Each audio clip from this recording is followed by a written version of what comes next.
What up, yo? Illegit here. Oh wow. Just randomly started the video here. I got double suited ace, ace, jack, jack. So yeah, so we'll talk about three betting aces. You don't want to always three bet your aces out of position. Any ace, ace, jack, jack. Just because out of position is really hard to play. This one is such a strong hand. Obviously, you can three bet it pretty much all the time. Down here I have 10, 10, 8, 6 double suited, which is pretty nice to play, but I just got three bet. Okay, and obviously we'll bet not fold here. So, and yeah, we don't really mind getting it in, of course. Even though it is for, I mean, it's a pretty connected board, but I have two jacks, so it's like unlikely he's got any like big wrap or anything. And obviously we just have a crap ton of equity against anything. So, and then I'll bring this over for a sec because it's looking like I might. Okay, so we have a pretty big wrap here. It's a 12 card wrap, but the clubs we can pretty much not count as outs really. So you don't really want to play this hand too fast, but you definitely want to at least call, so we will. This guy's pretty, I mean, he's pretty aggressive on the flop and then he slows down on the turn, but I'm just going to give up. A lot of his hands are flush draws, not flush draws. So yeah, so we'll just give up, and then we'll bring this one up because we got a really nice hand here. I like to three bet this type of hand, especially if the small blind is the one who raises, because then we're in position. So if small blind raises, I'm almost always three betting, and if we're really deep stack, I'll three bet it even out of position a lot. Okay, so he three bet, so I mean he raised, that's perfect. Go ahead and three bet it. He snaps just calls, so we flop a flush draw. This board is pretty likely to connect with the type of hands he has, except for, I mean, it is a paired board, so it's less likely slightly. I'm just going to take a free card, and if I make a flush, just check it down. If I don't make a flush, I'm just giving up pretty much.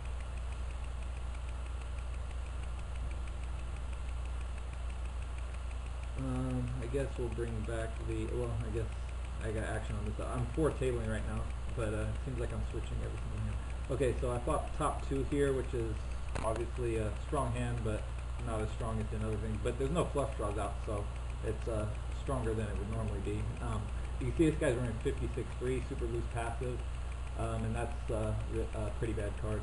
They both just called, so I mean, 9-10's a reasonable hand for at least one of them to have. So I'm just going to check and probably fold.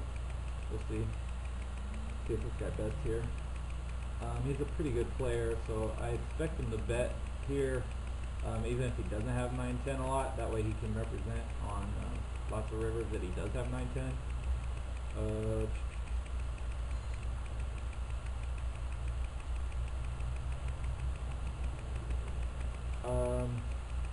Yeah, I think I'm just going to give up here. We have top two.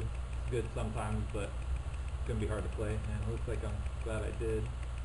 And he didn't snap call, so yeah, he was just being silly, I guess. And then down here, I'm trying to bluff this guy off a chop. He led into us. Yeah. And then this guy led into us on the turn when we had the nuts, but we didn't have any redraws, and so I decided not to raise. I just flatted with the nuts. And then on the river, we still likely have the best hand, obviously. I mean, King 10 obviously could have got there, but he's probably going to lead if he has a hand like King 10. So I bet there just in case he has 8-10 himself and he's kind of a nit, or if he doesn't have 8-10 or King 10, he might call with like a set or something. So I mean, a bet there is pretty much automatic. Gives you a chance to fold out a chop and also get value from worse hands. And then if you get check raised, you can be pretty sure he has King 10, but that happens very rarely. Okay, flop trips here. Okay, this guy hasn't folded to a c-bet yet, so I'm just going to c-bet and hope he's got, if he's got like aces or kings, which people will flat, obviously, he hasn't 3-bet once yet, so if he's got aces or kings, he's going to at least call. We got a flush draw to go with our 9 now. We're just going to keep betting for value. We're going to bet not fold. Obviously, if he's got like 9-5, that's really ugly and nasty. We backdoored our flush, but he called us twice, so it's looking like he's got a 9-2, but and he might have filled up. He could have 9-7 or something like that. And That's probably a bad card for him if he has a better 9. So I'm just going to check and hope he checks behind. If he bets, it's going to be a pretty gross spot. Oh Lord, he bets like third pot or less. He bets like half pot, so it's slightly less than half pot. That is. It's pretty gross, but I guess we can pay it off because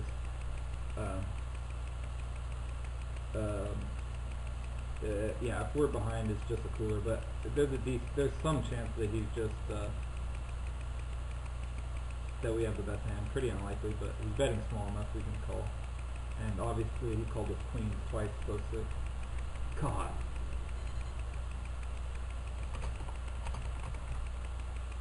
So dirty. Good Lord, that's so foul.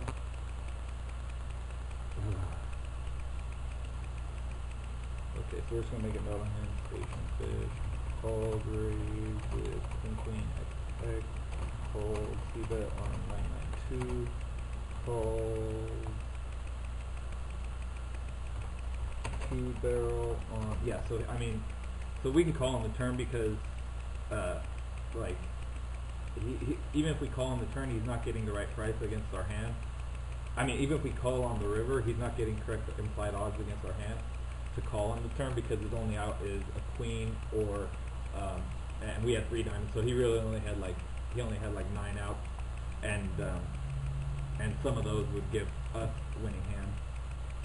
So diamonds that pair one of our kickers. So yeah, so he's not really getting the right price to continue. Okay, but that was pretty brutal river card.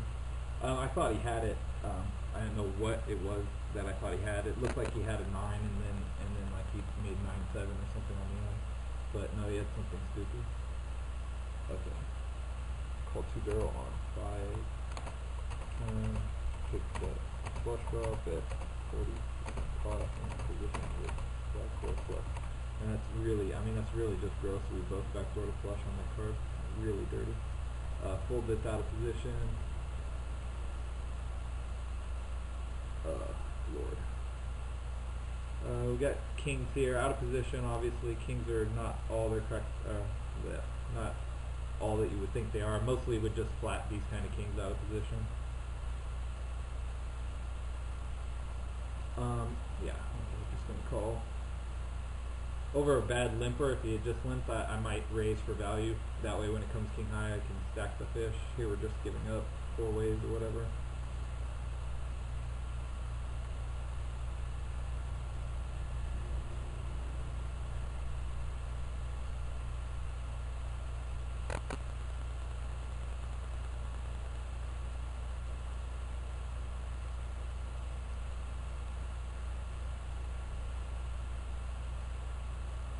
Yeah, we'll put that. We'll bring this table up because we got a pretty nice hand here. This guy's been raising a lot. I generally don't like the 3-bet hands that have pairs in them, but this deep and with all the connected stuff that goes with it, it's good to do at least sometimes, because then if you hit like a 10 high flop and they have like a wrap or something, they're going to think that they're a favorite against aces if they raise. But if you have some hands that have pairs like this in them, then you can then they'll be wrong, obviously. If you never 3-bet any hands with pairs in them, then there's lots of boards where you won't be able to have a set. Here we're just giving up clearly and just making it look good. I have no idea what this guy has over here. I raised, I flopped top 2, and now he's check raising me. It's pretty aggro.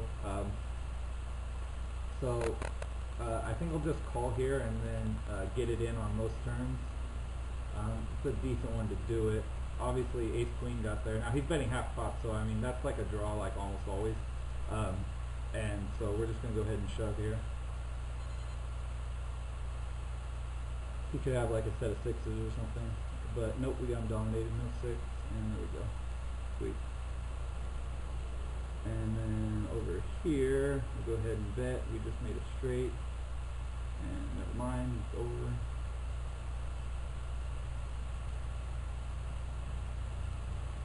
Okay. And then here we'll fold. And then here we this over. I isolated this limper, or I tried to isolate this limper, bad limper with a mediocre hand. Didn't work out too well. Got two callers. In situations like this, I'm mostly just shutting down post flop unless we get a favorable flop. This is not as good as it looks four ways. I mean, we do have top pair, we have a gut shot, we have a flush draw. These guys are sufficiently small that I can bet call against this guy, and then bet and like reevaluate against the other two if they check raise me. If he shuts $50, obviously we'll just call.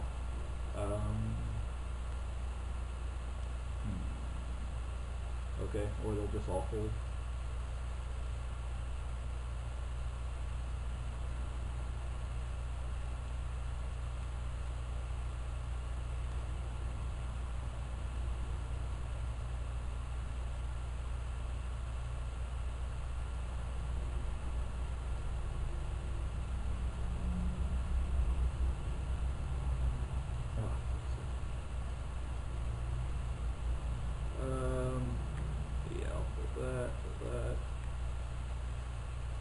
It's garbage, just fold it.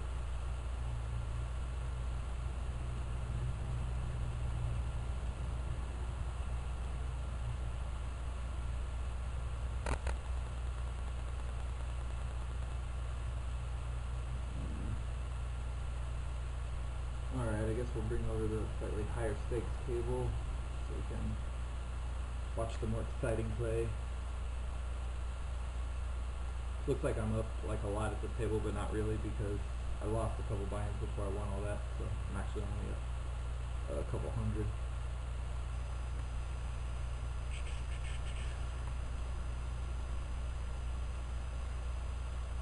Yeah, it looks like I'm up on the day in cash games, but I'm down at least like 400 in tournaments. Overall, I'm probably close to even. Okay, we got bad aces out of position here. I'm actually just going to check. Rarely do this. I'll usually raise aces even out of position. Okay, now I'm going to lead this flop. Pretty good disconnected flop. And we got a gut shot too. And we take down.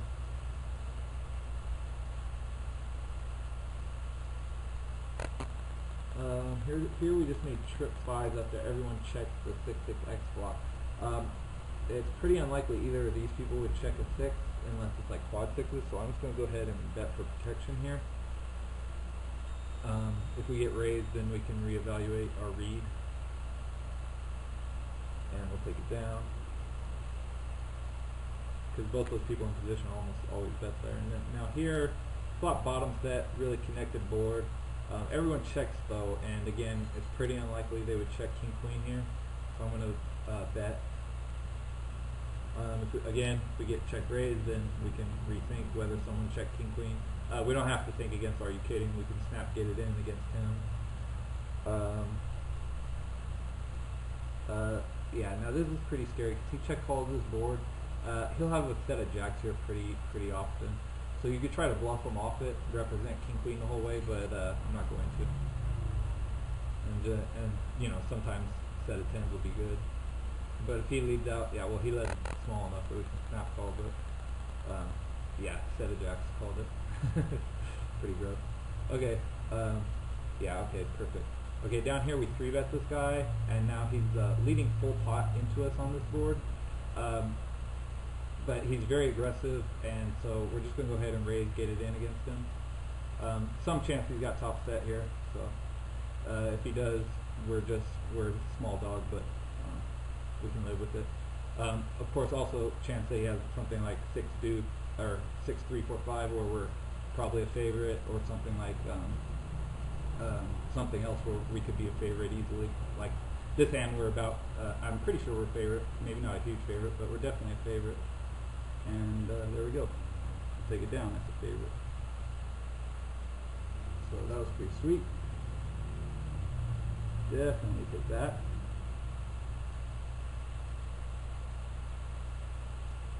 Yeah, you can run those numbers, or I can do it right now, I guess, but I'm pretty sure against like a fairly fair two pair like he has, we're a favorite.